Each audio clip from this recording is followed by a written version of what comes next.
عيد مبارك عيد ونكسن عيدا. عيد مبارك عيد ونكسن عيدا. بسم الله الرحمن الرحيم. الحمد لله والصلاة والسلام على سيدنا محمد وعلى آله وصحبه أجمعين.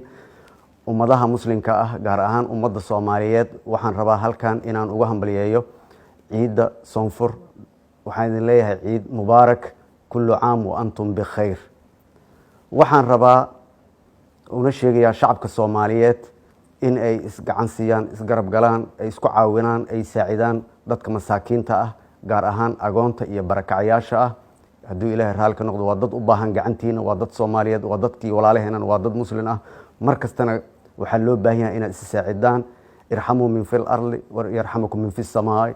waxaan rabaa halkan inaan ilaahay ka baryo subxaanahu wa tacaala inuu naga aqbalo acmaashii aan la nimid soonka, ay ugu horeyso soonka, salaada iyo dhammaan camaalihii wanaagsanaa oo aan qabanay bishan barakeysan ee Ramadaan. waxaan kaloo rabaa in aan ummadda Soomaaliyeed ku baraarujiyo inay ka shaqeeyaan nabadgelyadooda, horumarkooda iyo barwaaqadooda, ilaahayna quluubtooda isku soo jeediyo. waxaan idin leeyahay sanadkan sanad ku xiga ilaahay ha nagu gaarsiiyo barwaaqi iyo bashbash. kullu caam wa antum bikhayr. ciid mubaarak. wassalaamu calaykum waraxmatullahi wabarakaatu. عيد مبارك عيد ونكسن عيدا.